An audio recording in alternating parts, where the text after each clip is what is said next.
Hi everyone. Today we will learn narration.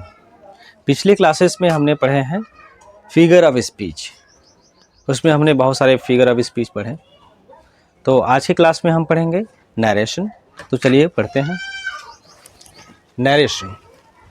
Narration means यानी narration का मतलब होता है स्टेटमेंट यानी कि कथन। नरेशन जो वर्ड है इसका निर्माण कैसे हुआ, किस वर्ड से मिलकर के बना। तो जो नरेशन वर्ड है इसका निर्माण हुआ है नरेट शब्द से। और नरेट का मतलब होता है टू से या टू स्टेट यानी कि कहना। ठीक है, तो नरेट का मतलब होता है कहना, टू से और टू स्टेट। नरेशन, जो नरेशन है इसके समानार्थी शब्द यानी सिनोनिम्स नरेशन के जैसा ही समान अर्थ रखने वाले और भी वर्ड्स हैं। जैसे है आपका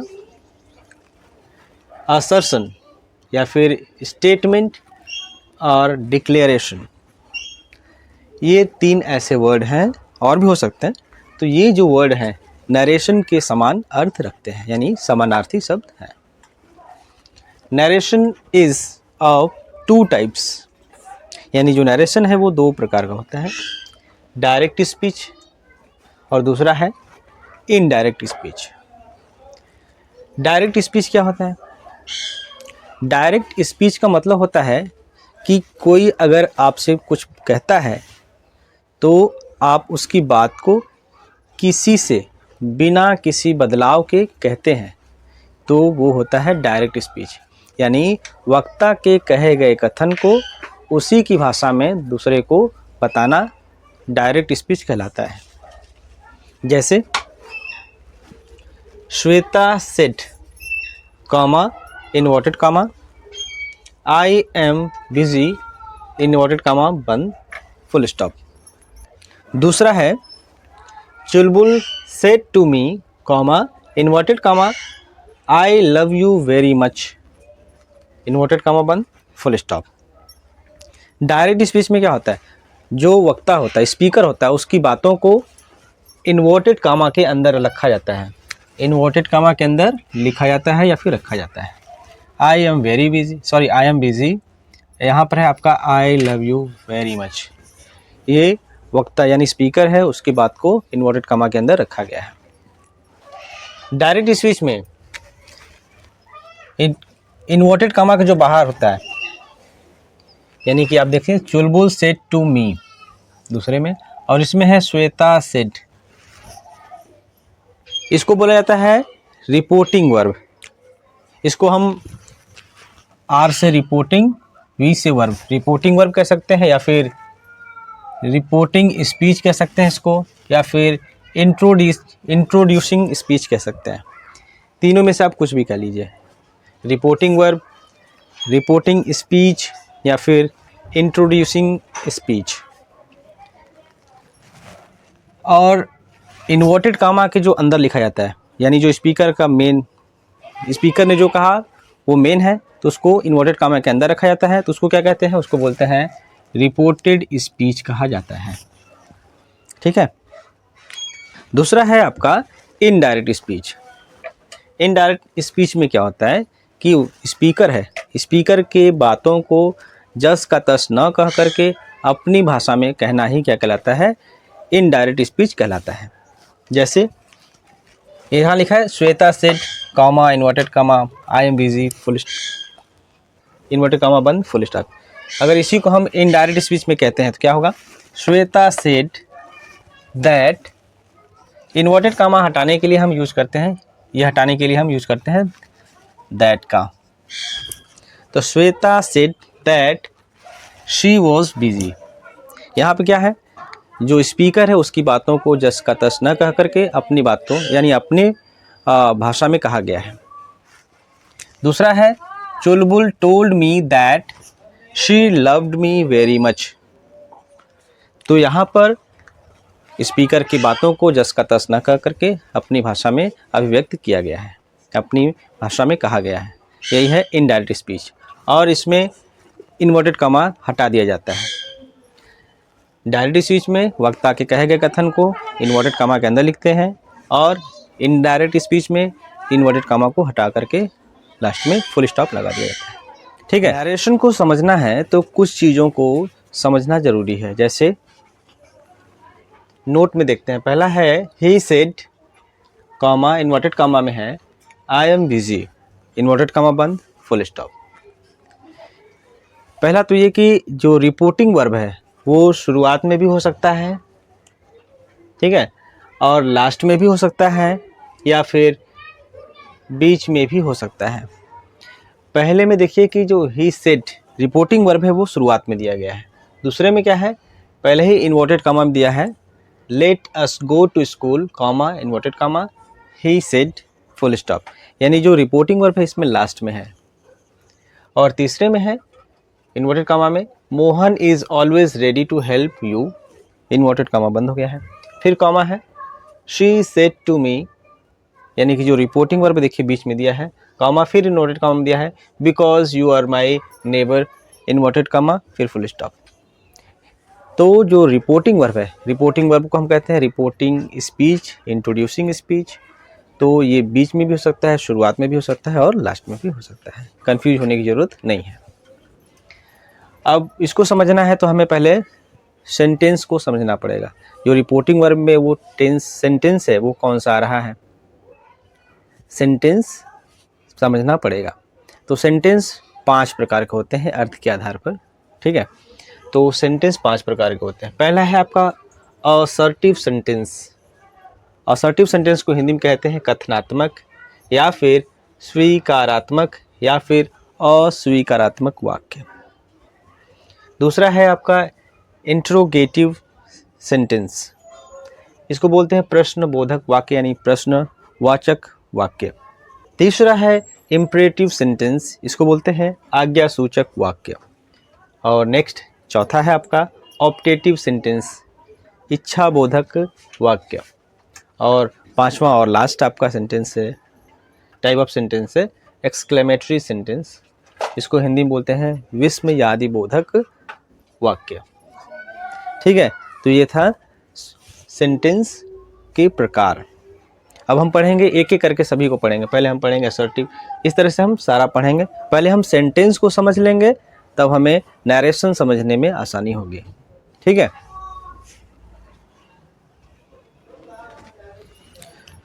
पहला सेंटेंस है असर्टिव सेंटेंस। असर्टिव सेंटेंस का मतलब होता है स्वीकारात्मक वाक्य या फिर अस्वीकारात्मक वाक्य। पढ़ते हैं असर्टिव सेंटेंस को। The sentence which expresses yes और no sense is called assertive sentence, यानी कि ऐसा सेंटेंस जिसका मतलब होता है यस या नो, ऐसे सेंटेंस को, ऐसे वाक्य को असर्टिव सेंटेंस कहते हैं। असर्टिव सेंटेंस भी दो तरह का होता है। पहला है अफर्मेटिव सेंटेंस। अफर्मेटिव सेंटेंस का मतलब होता है positive sentence, it gives yes sense. Yes sense का मतलब इसका ये जो सेंटेंस होता है वो सकारात्मक सेंटेंस होता है। इसमें क्वेश्चन नहीं पूछा जाता, ना तो नेगेटिव सेंस होता है, इसमें सिर्फ पॉजिटिव सेंस आएगा, पॉजिटिव मतलब निकलता है, यानी सकारात्मक मतलब निकलता है। एग्जाम्पल है वी आर स्टूडेंट्स, हम स्टूडेंट्स हैं। You are a good student, आप एक अच्छे विद्यार्थी हैं। शी लव्स यू, तो ये सब क्या है, पॉजिटिव सेंटेंस है। और जो दूसरा सेंटेंस है वो है negative sentence, it gives no sense. यानी जो निगेटिव सेंटेंस होता है इसका जो मतलब होता है वो नकारात्मक होता है, यानी कि नकारात्मक मतलब निकलता है इसका। एग्जाम्पल है वी आर नॉट टीचर्स, हम टीचर्स नहीं हैं। You are not a bad student, she does not love you. तो ये था आपका निगेटिव सेंटेंस। तो असर्टिव सेंटेंस भी दो तरह के होते हैं, पॉजिटिव, निगेटिव। पॉजिटिव को हम अफर्मेटिव सेंटेंस कहते हैं। अफर्मेटिव का मतलब यस सेंस, निगेटिव का मतलब। हाय एवरीवन, नरेशन चैप्टर हम लोग पढ़ रहे हैं।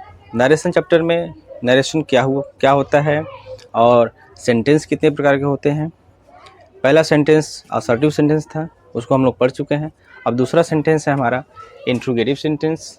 तो आज इसको हम इंट्रोगेटिव पढ़ेंगे। पहले पढ़ते हैं। The sentence which is used to ask a question is called an interrogative sentence, यानी कि ऐसा सेंटेंस जिसका यूज़ प्रश्न पूछने के लिए होता है वह इंट्रोगेटिव सेंटेंस कहलाता है।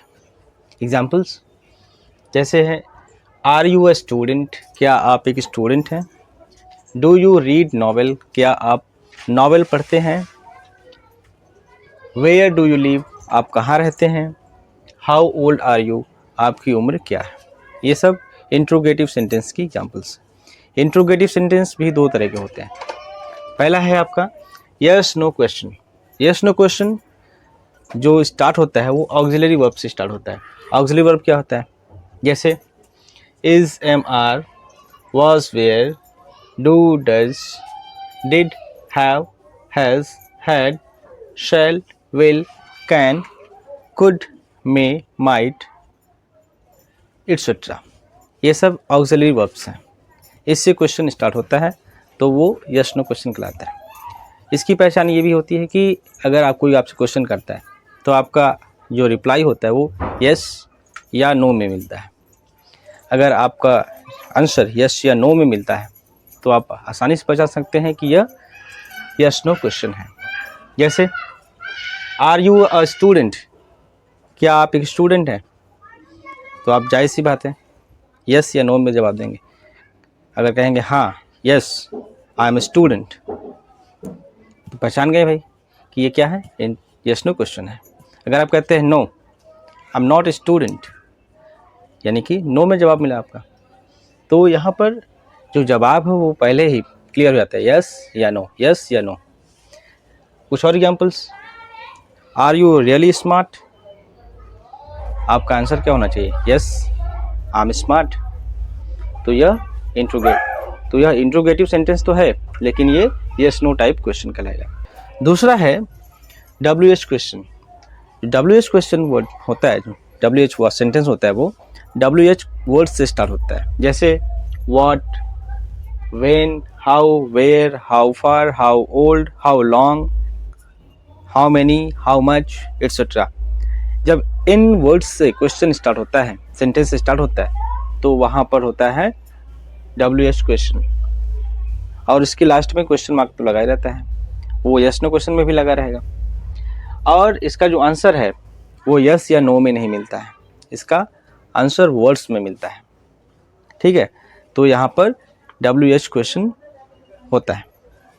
जैसे व्हाट इज़ योर नेम, आपका नाम क्या है। आंसर है my name is mister Manoj Kumar. Next है हाउ आर यू, आप कैसे हैं। आंसर है आई एम फाइन, मैं अच्छा हूँ। तो आप देख सकते हैं कि जो डब्ल्यू एच वर्ड है, जो डब्ल्यू एच क्वेश्चन है, उसका आंसर यस नो में ना आकर के वर्ड्स में आ रहे हैं, इसलिए यह डब्ल्यू एच क्वेश्चन कहलाता है। ठीक है, यस नो क्वेश्चन का जो आंसर होता है वो पहले ही यस या नो में आता है, और जो डब्ल्यू एच क्वेश्चन वर्ड होते हैं उनका आंसर वर्ड्स में आता है, न कि यस या नो में। ठीक है। नरेशन का तीसरा सेंटेंस है इम्परेटिव सेंटेंस। पहला था असर्टिव सेंटेंस, दूसरा इंट्रोगेटिव सेंटेंस, और तीसरा है इम्परेटिव सेंटेंस, यानी कि आज्ञाबोधक, आज्ञा सूचक सेंटेंस, वाक्य। The sentence which is used to express order, request, advice, instruction, command, etcetera, यानी कि जहाँ पर जिस सेंटेंस से ऑर्डर देने का भाव निकलता हो, यानी जिस सेंटेंस का यूज़ हम ऑर्डर देने के लिए करते हैं या रिक्वेस्ट करने के लिए करते हैं, किसी को सलाह देने के लिए करते हैं या फिर निर्देश देने के लिए करते हैं, तब वहाँ पर होता है इम्परेटिव सेंटेंस। एग्जाम्पल्स देखते हैं। इम्परेटिव सेंटेंस अफर्मेटिव भी होता है, अफर्मेटिव यानी कि पॉजिटिव, और दूसरा है नेगेटिव। तो अफर्मेटिव में जो सेंटेंस होता है, इस सेंटेंस में हमेशा जो सब्जेक्ट होता है यू,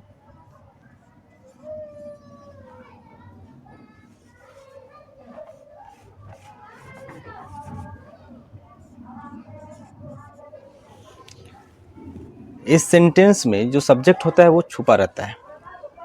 क्योंकि जब भी आप बात करते हैं वो सामने वाले से बात करते हैं, तो जाहिर सी बात है आप उसके लिए यू का इस्तेमाल करेंगे। लेकिन यहाँ पर हाइड रहता है, वो अनस्टूड रहता है, यूज़ करने की ज़रूरत नहीं होती है। वही सेम इसमें भी होता है,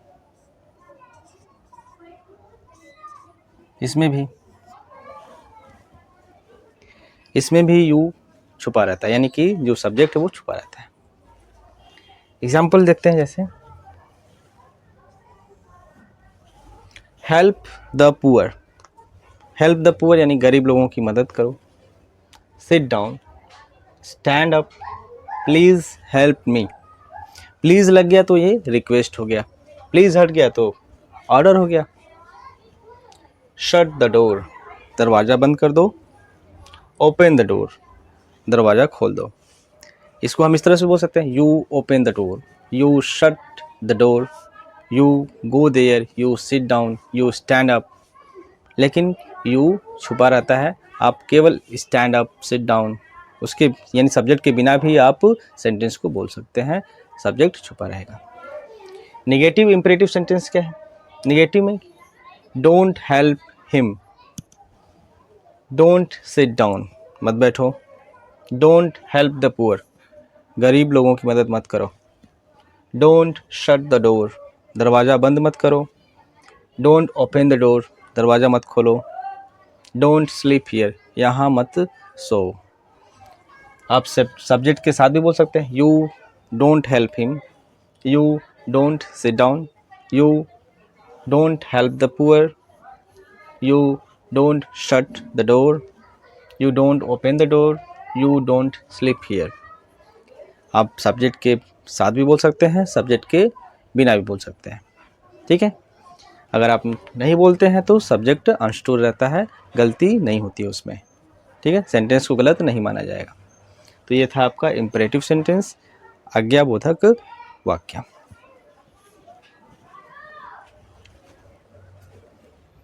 चौथा सेंटेंस है ऑप्टेटिव सेंटेंस। नरेशन हम पढ़ रहे हैं, इसके पहले हम लोग असर्टिव पढ़ चुके हैं, इंट्रोगेटिव हो चुका है और इम्परेटिव हो चुका है, और चौथा है ऑप्टेटिव।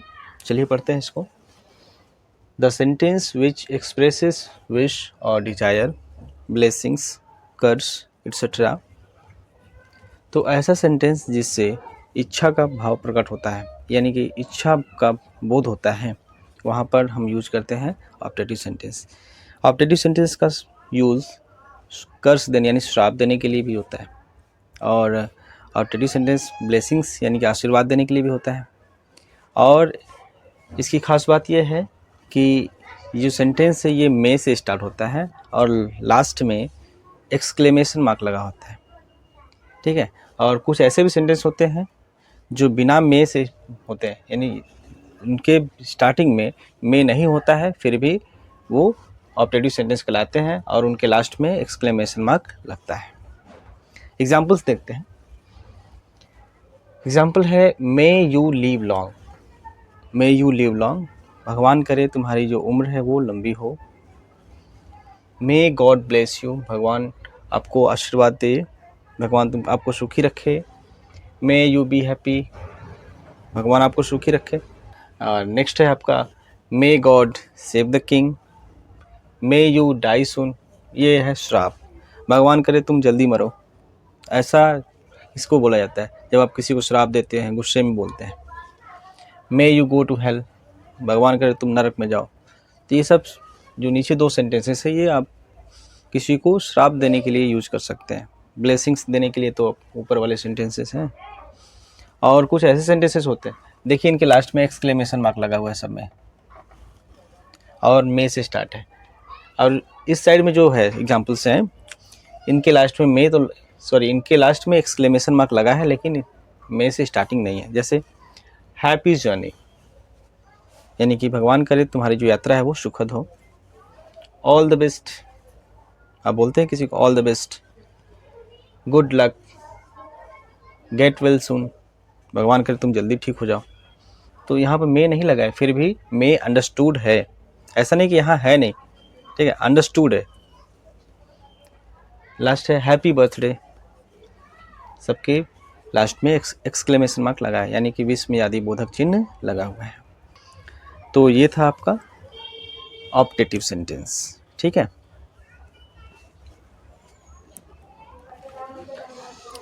लास्ट सेंटेंस पढ़ते हैं, एक्सक्लेमेटरी सेंटेंस यानी विस्मयादि बोधक वाक्य। नरेशन में हम लोग सेंटेंस पढ़ रहे थे, तो 4 सेंटेंस पढ़ चुके हैं, assertive, interrogative, imperative and optative.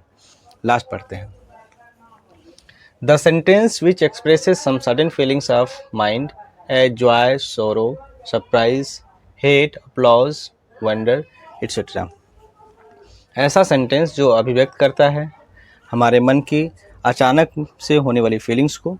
वो फीलिंग्स जॉय खुशी की हो सकती हैं, सौरो दुख की हो सकती हैं, सरप्राइज आश्चर्य की हो सकती हैं, हेट नफरत, अपलॉज प्रशंसा, वंडर आश्चर्य। ये हमारी जो फीलिंग्स है किसी भी प्रकार की हो सकती हैं।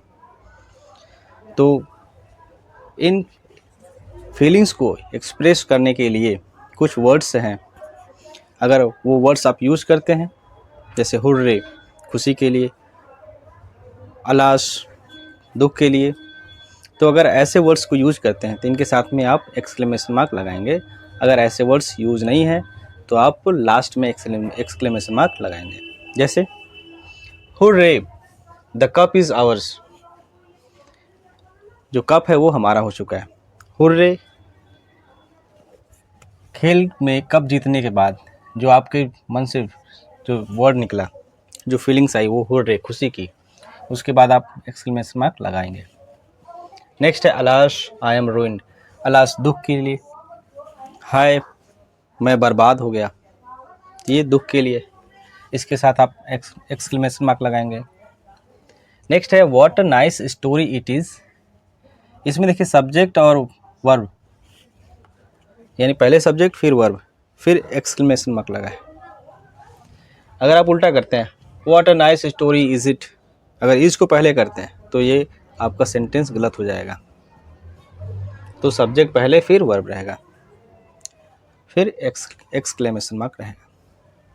नेक्स्ट है हाउ डर्टी यू आर, कितने गंदे हो तुम, how beautiful she is, exclamation mark लगाए, वह कितनी खूबसूरत है। तो ये था एक्सक्लेमेटरी सेंटेंस। उम्मीद है आपको समझ में आया होगा। अब हम पढ़ेंगे नरेशन के रूल्स। सेंटेंस क्लियर हो जाए, अगर आपको पूरी तरह से सेंटेंस समझ में आ गया तो नरेशन समझने में बिल्कुल आसानी होगी। और नहीं समझ में आया तो पहले आप देख लीजिए, पहले आप सेंटेंसेस को पढ़ लीजिए, ठीक है, तब आप नरेशन को पढ़िए। बिल्कुल ही आसान है, बिल्कुल समझ में आएगा आपको, ठीक है। तो पहले आप सेंटेंस को समझ लीजिए।